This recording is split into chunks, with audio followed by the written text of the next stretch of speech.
Братя Грим. Вълкът и седемте козлета. Живяла някога една коза. Тя си имала 7 дечица, 7 малки козленца. Всяка сутрин ги оставяла самички и отивала в гората я за тревица, я за зеленце, я за млечице.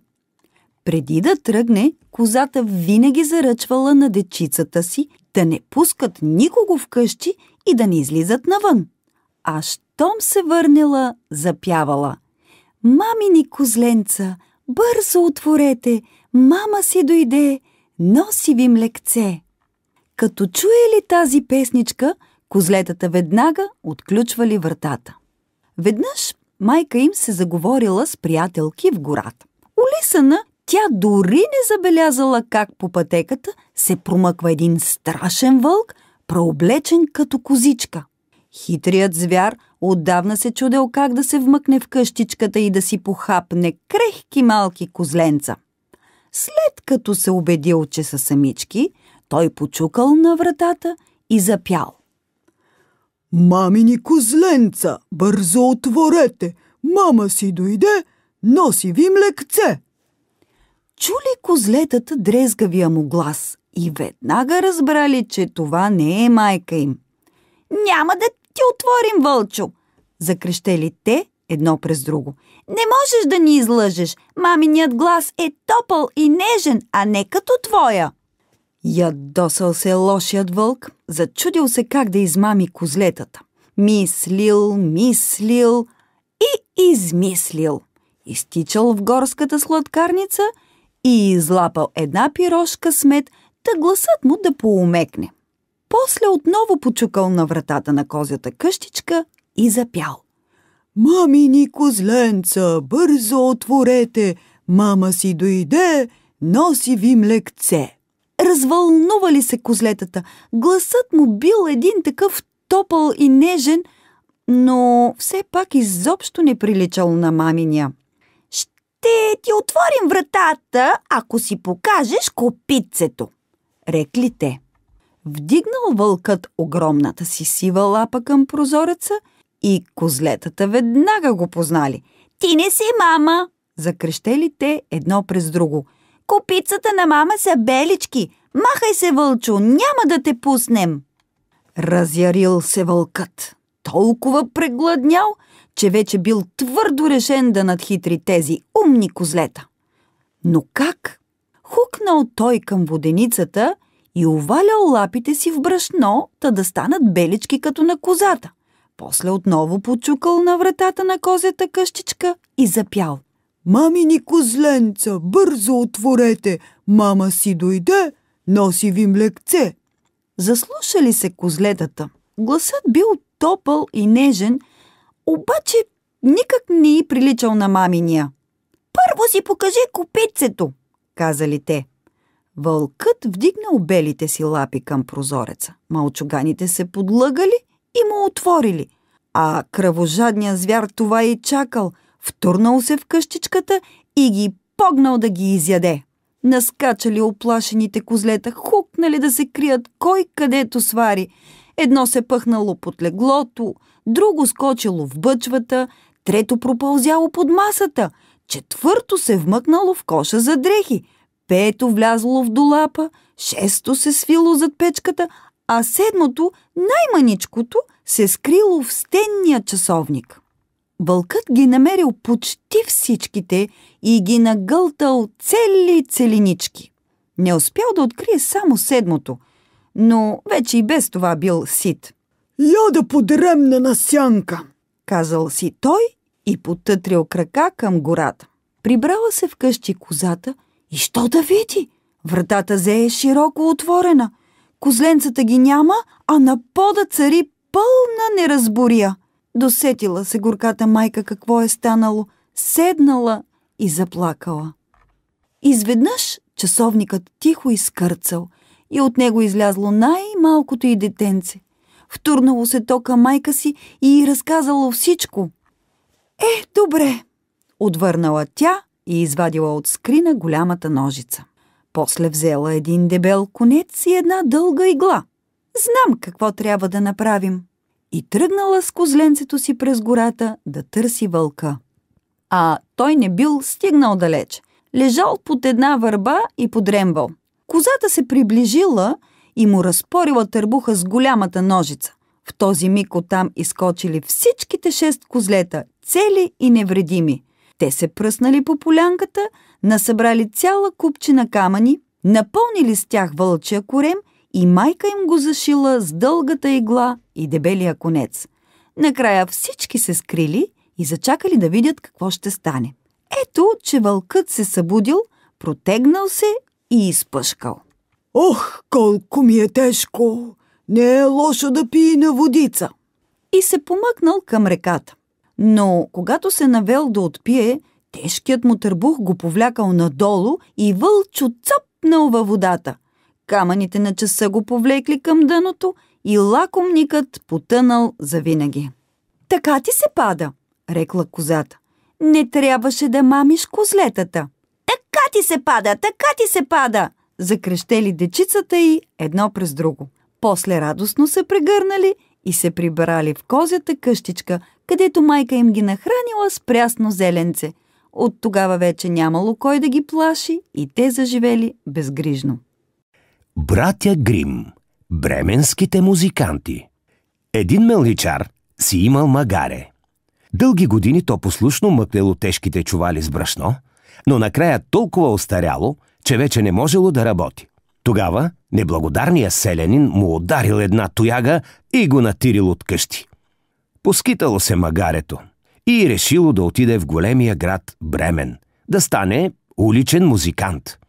Вървяло, по пътя срещнало едно мършаво куче, което бягало от господаря си.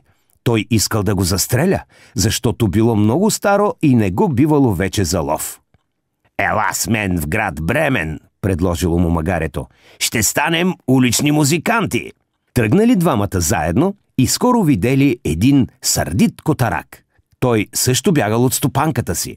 Неблагодарницата искала да го удави, защото бил стар и не можел да лови мишки. «Ела с нас в Бремен», казало му магарето. «Ще станем музиканти». Тръгнали тримата заедно и видели един проскубан петел, който пляскал с криле и кукуригал колкото му глас държи. «Защо се дереш така, Петльо?» попитало магарето. «Искам да си попея на воля, преди да умра. Стопанката е поканила гости и е решила да ме сготви на супа. Ела с нас в Бремен, ще станем улични музиканти. Ти ще пееш и ще свириш на балалайка. Котаракът ще свири на цигулка, кучето ще бие барабана, а аз ще свиря на китара». Тръгнали четиримата заедно. Вървели и ето, че замръкнали в гората. Так му търсили къде да пренощуват, когато между дърветата заблещукала светлинка. Бременските музиканти се приближили и видели една стара къщичка. Затичали се те към прозорчето. Ужасно им се приискало да надзърнат вътре. Магарето вдигнало предните си копита и стъпило на перваза. Кучето скочило на гърба му, котаракът се покатерил върху него, а най-отгоре кацнал петелът. Долепил той глава до стъклото и що да види? Около пищната трапеза, отрупана с лакомства, седели 4 страшни разбойници, които пиели вино и пеели разбойнически песни.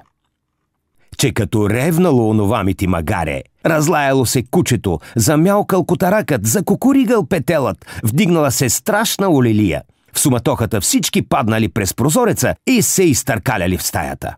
Щом чули тая луда врява, разбойниците се оплашили, наскачали от масата и хукнали през глава към гората. А бременските музиканти се настанили на местата им и се нахранили до насита. После легнали да поспят. Разбойниците видели, че светлината в прозорчето е угаснала и най-смелият от тях отишъл да провери какво става в къщата. Влязъл и иззърнал 2 огънчета на печката. Решил, че това са горящи въгленчета и понечил да си запали свещичка от тях. Пъхнал борината в едното въгленче, но се оказало, че това е котешко око, че е като скочил оня мити котарак, забил острите си ногти право в брадатото лице на разбойника. Втурнал се той към вратата, а там кучето го захапало за крака. Побягнал на двора, а там магарето го ритнало с копита. Завтекал се към портата, а там петелът запял с цяло гърло. Кукуригу! Клетия човек едва успял да се добере до своите приятели и им казал: Да бягаме, братлета! В къщата има една вещица с дълги ногти, едно чудовище с остри зъби и един великан с огромна сопа. Тогава разбойниците си плюли на петите и повече не посмели да стъпят в гората, а магарето, кучето, котарака и петела заживели безгрижно в тяхната къщичка. Ханс Кристиан Андерсен. Грозното патенце. Една млада патица си свила гнездо и седнала да мъти. Ден и нощ тя с нетърпение чакала да се запознае със своите дечица. Най-накрая яйцата започнали да се пропукват едно по едно. Пи-пи! Казвали малките патенца, подавали малките си главици от черупките. Папа! Отвръщала мама патица и непрестанно ги брояла, за да види дали са се излюбили всичките. Останало само едно яйце, най-голямото. Ето, че накрая и то се счупило. Пи-пи! Изписукало последното патенце и се търкулнало на земята. Ох, че грозно и непохватно било! Патицата го погледнала и си казала: какво тромаво птиче! Ами ако не е мое дете, знам един сигурен начин да разбера. Ще го накарам да поплува. Времето било прекрасно и тя повела цялото си семейство към водата. Цамбур! Мама патица скочила във вълните и повикала децата си. Всички цопнали след нея и запляскали с крачета. Грозното патенце плувало не по-зле от своите братчета и изобщо не го било страх. Явно все пак си патенце, заключила гордата майка. Даже не е чак толкова грозно. И се отправила към птичия двор. Там било пълно с кокошки и гъски, които наобиколили мълчуганите, за да ги огледат. Колко са милички! Радвали се всички. Ух, ами този кой е? Ама че е грозен! А петелът подскочил към грозното патенце и го клъвнал. От тогава всички започнали да го тормозят. Не минавал и ден, без някой да му се присмее. Защо съм се родило такова? Чудело се клетото птиче. Никой не ме обича. Което било самата истина. Старите патици непрестанно го хокали, а собствените му братчета го пъдели и го обиждали.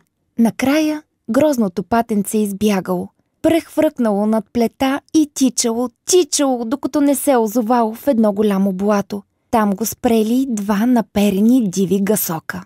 Колко си смешен! Възкликнали те. Не умееш ли да летиш? Чакай, ние ще ти покажем. И разперили прекрасните си криле. След миг се понесли високо към небето. Бум-бум! Проехтели два изстрела. Двата млади гъсока паднали в тръстиките и повече не помръднали. Бум! Гръмнала друга пушка. Настанала суматоха. Блатото било обкръжено от ловци. Горкото патенце ужасно се оплашило. В този миг дотичало едно свирепо куче с изплезен език. То се завтекло към патенцето и го подминало. Толкова съм противно, че дори и кучетата се отвръщават от мен, казало си птичето и отново хукнало през глава.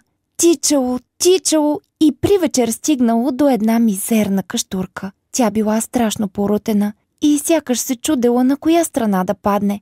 Затова си стояла изправена. Проврял се патенцето между дъските и влязло в кухнята, но било толкова уморено, че се строполило на пода, а когато отворило очи, видяло една баба, един петел и един котарак. Вижте кой ни е дошъл на гости!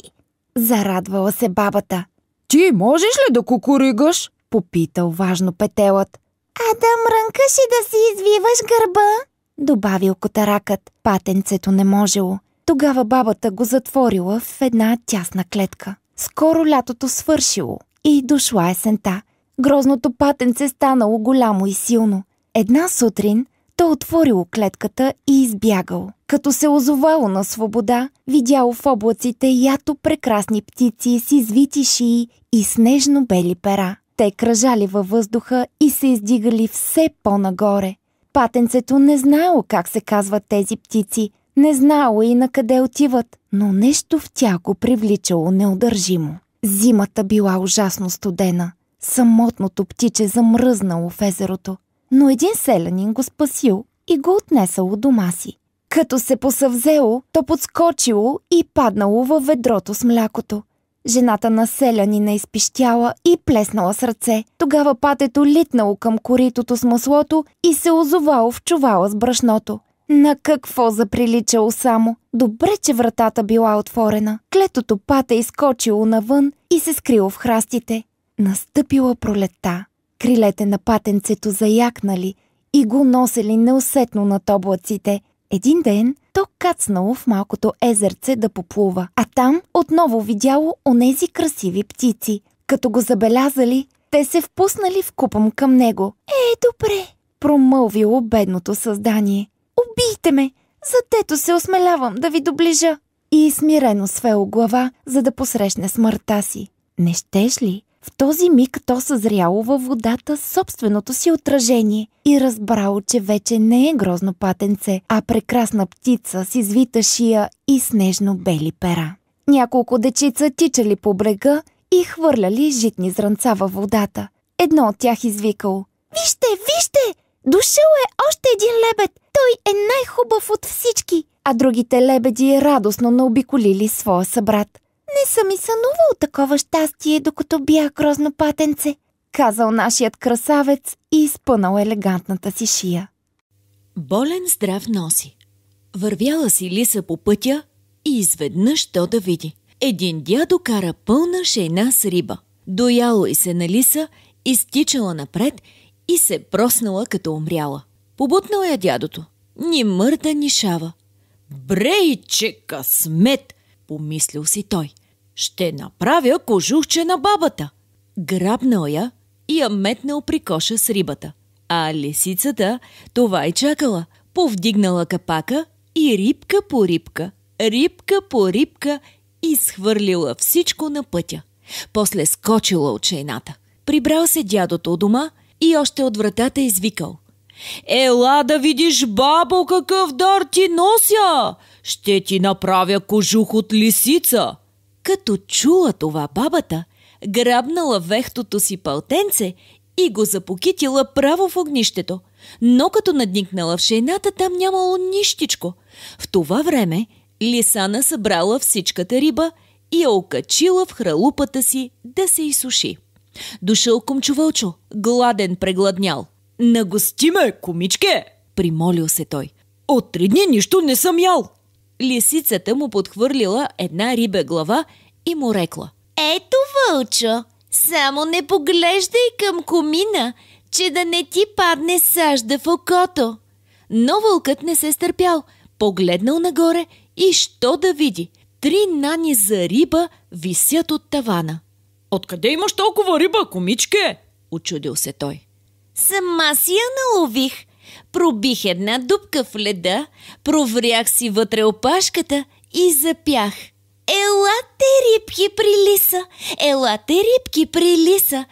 Закачиха се те на опашката ми и така ги донесох до тук. Завтекал се глупавият вълк към реката, пробил една дупка в леда, клекнал над нея, потопил си опашката във водата и запял: Елате, рибки при Вълчо! Елате, рибки при Вълчо! Че като му замръзнала опашката, натежала и цялата се вкоченила, не може да я помръдне. Брей, много риба съм наловил! Зарадвал се той. Дръпнал веднъж, дръпнал дваш, не излиза. Надошли хора от селото да си налеят вода и видели страшния звяр да клечи на реката. Тогава кой с кобилица, кой с ведро, нахвърлили се да го бият. Оплашил се Комчо Вълчо, подскочил и си откъснал опашката, та хукнал през глава към гората. А през това време лисицата изяла всичката риба и се промъкнала в една воденица. Там си оваляла ушите в брашно и цялата се налепила с тесто. Тича лиса към реката, а насреща и вълкът. Бягай да бягаме, вълчо! Проплакала хитрушата. Воденичарят ми щупи главата и чак мозъкът ми изтече. Домъчняло му на вълка и рекал. Ох, комичке, тебе здравата са те пребили. Качи се на гърба ми да те понося. Метнала се лисицата на гърба му и тихичко занереждала. Болен здрав носи, болен здрав носи. Какво казваш, комичке? Попитал вълкът. А кума лиса се подсмихнала и отвърнала. Нищо, вълчо, нищо. Бая си те да ми мине главата.